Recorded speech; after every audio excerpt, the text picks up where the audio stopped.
सास बहू का झगड़ा। अनामिका की सास पुष्पा अपनी बहू को कुछ खास पसंद नहीं करती थी और इसीलिए दोनों सास बहू में आए दिन झगड़ा होता रहता था। सास बहू के झगड़े के चक्कर में अनामिका के पति मोहित की जिंदगी मुश्किल में पड़ गई थी। बेचारा बार बार माँ और बीवी के झगड़े को सुलझाता ही रहता था, लेकिन दोनों समझने का नाम नहीं लेती थी। वैसे तो सब कुछ ठीक ठाक चल रहा था, लेकिन एक दिन अनामिका और पुष्पा के अंदर जोरदार झगड़ा हुआ और बात कुछ इस तरह थी। बहू, मैंने तुम्हें कल अपनी एक साड़ी धोने के लिए दी थी। हाँ मम्मी जी, वो साड़ी धोकर मैंने आपकी अलमारी में रख दी है। उसी की बात कर रही हूँ मैं। जरा देख तो, इस साड़ी को देखकर किसी भी तरह से लगता है ये धुली हुई है। अरे मम्मी जी, मैंने आपकी साड़ी वॉशिंग मशीन में अच्छे से धोकर सुखाकर आपकी अलमारी में तह बनाकर रखी थी। आपके तो नखरे खत्म ही नहीं होते। अरे कैसे बात कर रही है मुझसे? मेरे नखरे? अरे मोहित, जरा ये देख तो, ये साड़ी धुली हुई लग रही है क्या? अरे मम्मी, जब अनामिका कह रही है कि उसने साड़ी धोई थी तो मान लो ना। हर बात पर झगड़ा करना जरूरी है क्या? क्या है ना मोहित, तुम्हारी माँ को तो मेरे हर काम में नुस्ख निकालने की आदत पड़ गई है। जब तक दो चार खरी खोटी सुना नहीं लेती ना, इनका दिन नहीं निकलता। अरे चुप कर, बहू होकर मुझे जवाब देती हो। एक तो गंदे कपड़े उठाकर अलमारी में रख दिए, ऊपर से कैंची की तरह कचर कचर बोली जा रही हो। अरे मम्मी जी, आपको समझ में नहीं आता क्या? मैंने साड़ी धो कर रखी थी। तो फिर इतनी गंदी क्यों लग रही है? अब मुझे क्या पता मम्मी जी, आप इस पर इस तरह तेल और घी की चिकनाई के दाग लगाकर लाएंगी तो ये मेरी जिम्मेदारी थोड़ी ना है। अरे तो हाथ से धोना चाहिए था ना। मैं आपकी बहू हूँ, नौकरानी नहीं जो एक कपड़ा रगड़ रगड़ कर हाथ से धो दूंगी। आपको पहननी है तो पहनिए, नहीं तो रख दीजिए। तुझे तो मैं अच्छी तरह बताऊंगी, मुझे जवाब देती है। एक दिन सुबह के वक्त, अरे अनामिका, मेरी व्हाइट शर्ट कहाँ है? आज ऑफिस में बहुत बड़ा प्रेजेंटेशन है और मुझे वो व्हाइट शर्ट पहन कर जाना है। मुझे पता है, आपने मुझे 2 दिन पहले ही बता दिया था और आपकी शर्ट मैंने धोकर अच्छी तरह आयरन करके अलमारी में लगा दी है। जाइए वहां से ले लीजिए। अनामिका, ये तुमने क्या किया? ये देखो, शर्ट पर लिपस्टिक का दाग लगा हुआ है और ये तो एक जगह से जल भी गई है। नहीं नहीं मोहित, ऐसा नहीं हो सकता। मैंने तो तुम्हारी शर्ट ठीक से इस्त्री करके अलमारी में लगाई थी। तो फिर ये जल कैसे गई अपने आप? अलमारी में लटके लटके थोड़ी ना जल जाएगी। पर मोहित, मुझे अच्छी तरह याद है। देखो, अपनी गलती को छुपाने की कोशिश मत करो। और अगर शर्ट जल भी गई थी तो तुम्हें पहले बताना चाहिए था ना। मैं नई शर्ट लेकर आ जाता। अब ऐन वक्त पर शर्ट कहाँ से लेकर आऊं? मेरा इतना इम्पोर्टेंट प्रेजेंटेशन था, सब खराब हो जाएगा। अरे बेटा, क्यों परेशान होता है? ये देख, मैंने तेरे लिए पहले से ही एक नई व्हाइट शर्ट ला कर रखी है। लेकिन मम्मी, आप मेरे लिए व्हाइट शर्ट क्यों लेकर आई? अरे मुझे पता था तेरा प्रेजेंटेशन होने वाला है और अपनी इस बहू पर तो मुझे बिल्कुल भी भरोसा नहीं। क्या पता मेरी साड़ी की तरह तेरी शर्ट भी गंदी करके रख देती। और देख, वही हुआ ना। बेटा, सारी टेंशन छोड़ और ये नई शर्ट पहन कर जा। थैंक यू मम्मी, आज तो आपने बचा लिया मुझे। कुछ दिनों के बाद, अरे अनामिका, जानती हो, ऑफिस में मेरा जो दोस्त है ना अमर, आज उसका बर्थडे है और उसे तुम्हारे हाथ का चॉकलेट केक बहुत पसंद है। थोड़ा सा बनाकर टिफिन में रख दो ना प्लीज। हाँ हाँ, क्यों नहीं। मैं बहुत अच्छा केक बनाकर आपके दोस्त के लिए रख दूंगी। तुम्हारे हाथ का खाना खाकर तो वैसे ही मेरे ऑफिस के सारे लोग इतनी तारीफ करते हैं, क्या बताऊं। प्लीज एक अच्छा सा केक और बना दो, मेरी तो ऑफिस में शान बढ़ जाएगी। अनामिका केक बनाने के लिए रख देती है। पुष्पा चुपचाप जाकर उस पे ढेर सारा नमक डाल देती है। देख अमर, तेरी भाभी ने तेरे लिए चॉकलेट केक बनाकर भेजा है, तुझे बहुत पसंद है ना? यार, तू बहुत किस्मत वाला है। भाभी इतना अच्छा खाना बनाती है और साथ में केक भी। वैसे भाभी को थैंक यू बोलना। थैंक यू बाद में, पहले तो ये केक खा कर देख। बहुत मेहनत से बनाया है अनामिका ने। अरे यार, इस केक में तो बहुत सारा नमक है। लगता है भाभी ने शक्कर की जगह खूब सारा नमक डाल दिया है।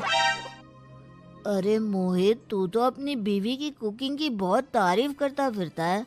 जरा पूछना अपनी बीवी से, केक में नमक कब से डलने लग गया।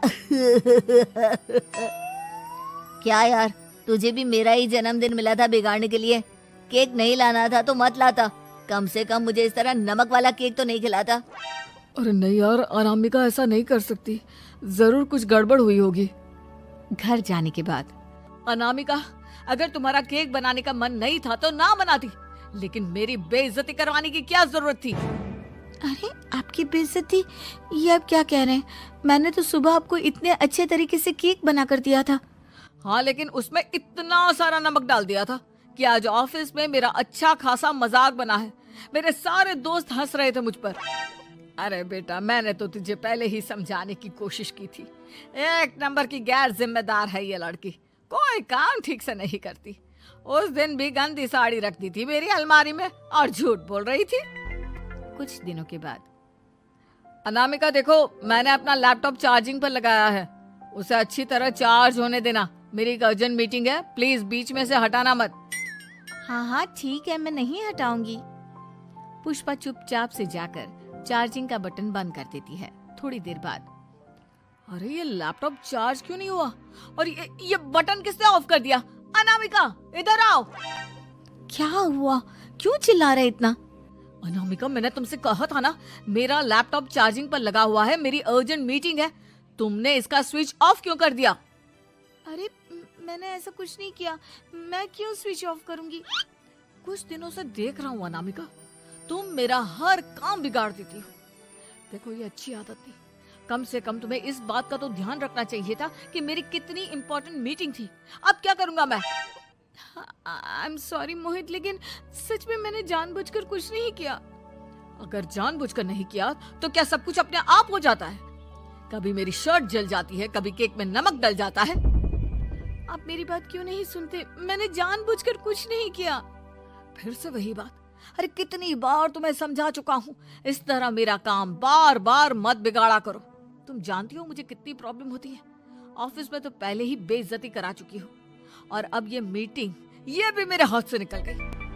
अनामिका की समझ में कुछ नहीं आता कि आखिर उसके साथ ये सब क्या हो रहा था और क्यों हो रहा था। फिर कुछ दिनों के बाद मोहित अपने ऑफिस से कुछ फाइल लेकर घर आता है। अनामिका, ये कुछ फाइलें हैं, इन्हें संभाल कर रख दो। और प्लीज इस बार ध्यान से, कोई गड़बड़ी नहीं होनी चाहिए। नहीं मोहित, कोई गड़बड़ी नहीं होगी। मैं सारी फाइल्स अलमारी में लॉक करके रखूंगी और चाबी अपने पास रखूंगी। अनामिका, जरा अलमारी की चाबी तो देना। क्यों मम्मी जी, आपको क्या काम है? उसमें मोहित की जरूरी फाइल रखी है और मैं नहीं चाहती कि इस बार कोई भी गड़बड़ हो। पता नहीं कुछ दिनों से हर काम खराब हो जाता है। अरे मुझे उसमें से पैसे निकालने हैं और उसके बाद ले लेना अपनी चाबी। मैं खा नहीं जाऊंगी तुम्हारे पति की फाइल। अनामिका को अपनी सास पर शक होता है। चाबी देने के बाद वो चुपचाप छुपकर अपनी सास की हरकत देखती है। ये फाइलें उठाकर डस्टबिन में डाल देती हूँ, फिर देखना कैसे मोहित इसकी खबर लेगा। इस बार तो छोड़ेगा नहीं इसे। वैसे भी पहले मैंने जो कुछ भी किया है उसकी वजह से अच्छी खासी डांट पड़ी है, मजा आ जाएगा। अच्छा तो ये बात है, सारा काम मम्मी जी बिगाड़ देती है, वो भी इसलिए क्योंकि मेरा उनसे झगड़ा हो गया है। सास के जाने के बाद अनामिका मोहित को बुलाकर लाती है। क्या हुआ अनामिका, क्या दिखाना है? ये देखिए, आपकी फाइल डस्टबिन में पड़ी हुई है। इसीलिए तो कहा था संभाल कर रखना, और तुमने उठाकर ये फाइल डस्टबिन में डाल दी। मैंने नहीं, तुम्हारी मम्मी ने डाली है, मुझसे बदला लेने के लिए, ताकि तुम मुझे डांटो। और अगर मैंने डाली होती तो मैं तुम्हें दिखाने के लिए बुलाकर तो नहीं लाती ना। सही कह रही हो, मैं अभी मम्मी से जाकर बताइए आपने ऐसा क्यों किया। अरे तो क्या करती, तेरी बीवी मुझसे झगड़ा करती है, उल्टे सीधे जवाब देती है, मुझे उससे बदला लेना था। अरे मम्मी, लेकिन आप दोनों के झगड़े के चक्कर में मेरा कितना नुकसान हुआ है, ये कभी सोचा आपने? मम्मी जी, अगर आपका बदला पूरा हो गया हो तो आइंदा ऐसी कोई हरकत मत करना, क्योंकि अब आपकी सच्चाई हमारे सामने आ चुकी है। यह तो वक्त ही बताएगा मैं क्या करूंगी और क्या नहीं। मम्मी जी, कहा ना आप ऐसा कुछ नहीं करेंगी। अरे मेरी जो मर्जी आएगी वो मैं करूंगी। मेरा सर